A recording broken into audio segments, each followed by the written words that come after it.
I'm Colin Sanders and this is the History Books Review. This episode looks at 28 of Gibbon's Decline and Fall of the Roman Empire, which covers the destruction of paganism. The ruin of paganism in the age of Theodosius is perhaps the only example of the total extirpation of an ancient and popular superstition, and may therefore deserve to be considered as a singular event in the history of the human mind. When Gibbon wrote those words, they were true. Ancient paganism was the only major revolution ever to have been deliberately wiped out. But there is a comparable story that has happened since. The Bolsheviks, who overthrew the Russian Tsar, were intent on destroying the church that had supported him. This was logical enough from their standpoint. The Orthodox Church had been a big source of legitimacy to the regime they were trying to replace. Given the premise that absolute dynastic rule approved by the deity was a bad thing, curtailing the organisation that provided the approval made perfect sense. So, how did the communists go about getting rid of Christianity? The approach was not to make religion illegal or to repress it with violence. It was much more strategic than that. Church property was confiscated, theological courses were halted, and, most of the time, with withdrawal of state subsidies, that was about it. As with so much of what went on in the Soviet Union, policy wasn't applied particularly consistently. There were some periods of outright persecution where priests and monks were carted off to labour camps, though the numbers involved weren't very large when compared to the industrial scale of political repression that the USSR went in for. And there was even some positive support at other times, such as during the war. So it was far from a consistent and determined campaign of persecution, and the USSR had plenty of other higher priorities. Even so, the results have been devastating for the church in Russia. Church attendance now runs at 2% according to the CIA World Factbook, coming in at number 53 on a list of countries by church attendance level. Even the notoriously atheistic Swedes have a higher level of participation in religious services.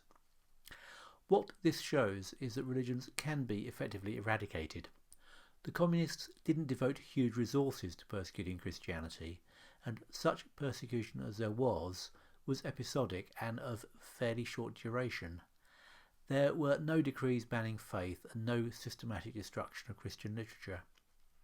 All it took was official disapproval, a reduction in funding and the removal of a lot of the infrastructure. The pagans of the Roman Empire had a much tougher time of it under the Christian emperors. Constantine had been circumspect about actually attacking paganism. As the first Christian emperor, he probably didn't feel too secure about what he was doing, but his sons, Constantius in particular, had gone further and encouraged much desecration of the temples of the pagans. But at the same time they continued, probably unconsciously, to fund some of the key pagan appointments, such as the Vestal Virgins and the Flamen of Mars, Jupiter and Quirinus. It was almost as if they were still testing the water to see how far they could go, rather than pushing for all-out elimination. One symbolic battleground was the altar and statue of Victory in the Senate. The Statue of Victory was ancient, dating to at least the midpoint of the Republic. It had been captured from the Greek general Pyrrhus in 272 BC, and was probably very old even when the Romans first got it. Since then, its outspread wings and proffered laurel crown had presided over every meeting of the Senate. Constantius had removed it. His cousin Julian replaced it, as you'd expect from the champion of revived paganism. The Christian emperors after Julian left it in place. It was removed again by the youthful Gratian under the influence of the spiteful Ambrose, the forceful Bishop of Milan. At this time the Senate still had a pagan majority, and they petitioned to get it back again, but Ambrose was uncompromising. During the brief reign of Eugenius, paganism was once again tolerated, and at last the statue was restored. But once Eugenius was overthrown by Theodosius, the statue was removed again and passed out of history. Presumably it was destroyed. The destruction of paganism was, mercifully, achieved without a huge amount of bloodshed, but the number of priceless artefacts, like the historic Statue of Victory, that were lost is incalculable. The temples in particular were the finest examples of Greek and Roman architecture, and these were the primary targets of the Christians. The desecrations under Constantius had started the process, but they've been left in peace under the reigns of the succeeding emperors. It was shortly after the start of the reign of Theodosius that the vandalism recommenced, and with a renewed thoroughness. It may have been his personal initiative, but one of the stories about him makes me think it originated elsewhere. Shortly after Theodosius came to power, a synagogue had been attacked and damaged by Christian arsonists. Theodosius ordered compensation be paid. That doesn't sound too controversial. Maintaining order is a big part of a ruler's job description, and even non-believers don't like seeing other people's holy places attacked, so there was a sort of natural justice to the judgment. When Ambrose heard the story, he went mental. He fired off a letter demanding that the culprits, who included a bishop, should receive an immediate pardon. Theodosius meekly complied. This obviously gave license to anybody who felt like looting a synagogue anywhere. It all sounds very sinister to modern ears, and indeed so it should, but for once in history, the Jews didn't end up as the persecuted minority. There were bigger fish to fry. The target was the temples and places of worship of the pagans who were still in the majority. A concerted campaign was launched across the whole empire. In Gaul, Martin, the Bishop of Tours, led a team who located and destroyed temples and sacred groves. In Syria, a temple of Jupiter was found to be so well built that it defied attack by the tools mustered against it. It could only be brought down by undermining it. It must have been quite a building. We will never know what it looked like. The leader of this particular team was Marcellus, and he proceeded to destroy other less impressive temples in the region. There were troops detailed to protect the wreckers, but Marcellus wandered off too far during one operation and was beaten to death by some rustics incensed by the desecration of their holy place. He was later made a saint, being, I think, the only person ever to be canonised for vandalism. The Serapeum of Alexandria was the site of one of the most spectacular events of this purge of heathen masonry. The Serapeum was sacred to Serapis and was still well supported by the local population. It was the largest and most impressive building in the city, and almost certainly was the location of the Great Library of Alexandria. The exact history of this collection is disputed. Nobody wants to be associated with its destruction, and it would be nice to be able to simply say that nobody knows what happened to it. Gibbon's account is that Julius Caesar burnt the first version, but that Mark Antony refounded it with a generous and substantial donation of manuscripts that he had picked up, i.e. looted. It was therefore likely to still be there up until 391, when the trouble kicked off.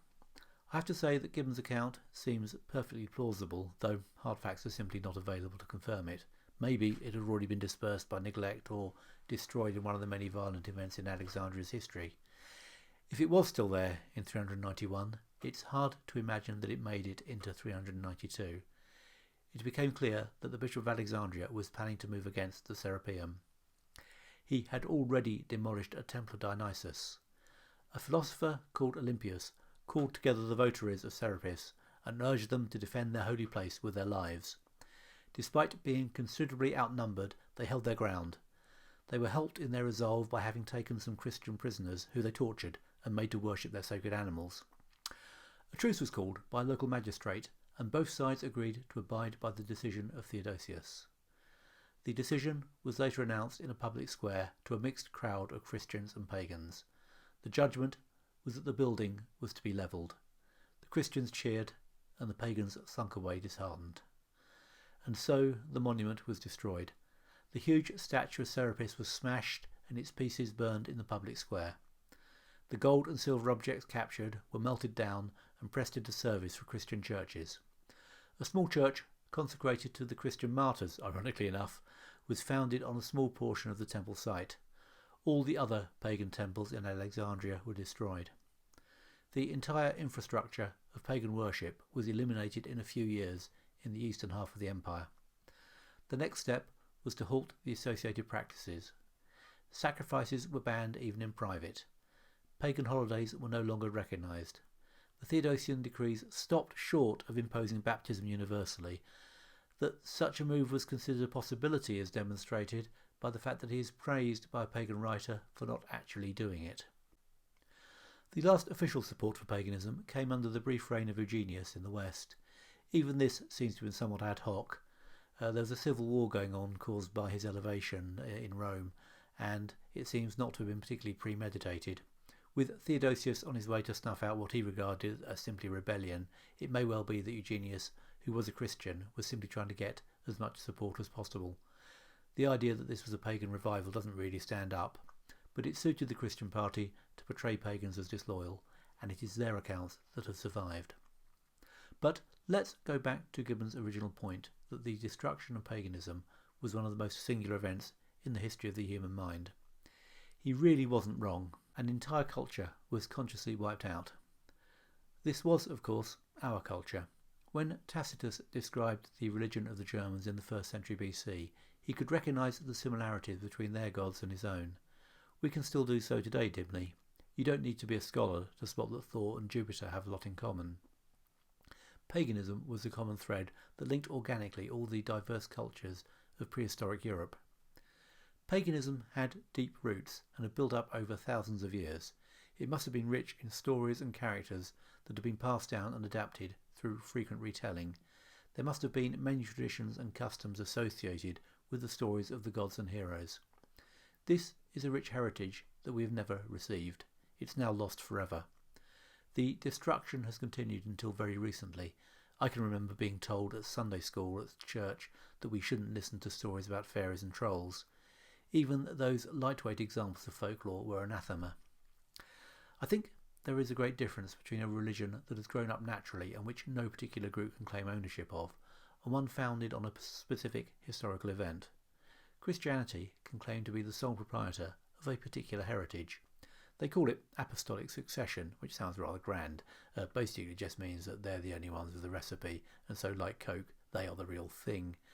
There is only one Pope, and he claims to have an infallible insight into what God thinks. I think believing in a set of gods is much healthier. You can choose which one works for you without having to disrespect other people's. It makes the whole business much more personal and less controversial. If I want to follow Saturn and you quite like Woden, what's the big deal? And it would be quite nice when travelling to find different gods in different places. Who would choose to live in a world where everyone's beliefs and traditions are identical? But it is exactly that the Church seeks to achieve and has nearly succeeded. I need to be quite straight here, if only with myself. Am I simply romanticising something that I don't really know about? Well, I have quite a lot of objections to Christianity, but in a sense they are besides the point. Even if Christianity was totally wonderful, I would still object to the way paganism was disposed of. It was our culture, and even if it was inferior to what has replaced it, it should have been preserved and documented and treated with some kind of respect. It shouldn't have been simply dumped. But in reality, I think Christianity is a lot worse than the religion it replaced. Paganism was deliberately and ruthlessly suppressed in the greatest example of cultural vandalism in the history of the world. A singular event indeed, as Gibbon put it. I'm sorry that this has been a rather grim story. It isn't going to get any better in chapter 29, I'm afraid, as we move towards the end of the Empire in the West. I hope you can join me for that. I'd love to hear any comments you have on this or any other episode, and in the meantime, thanks for listening.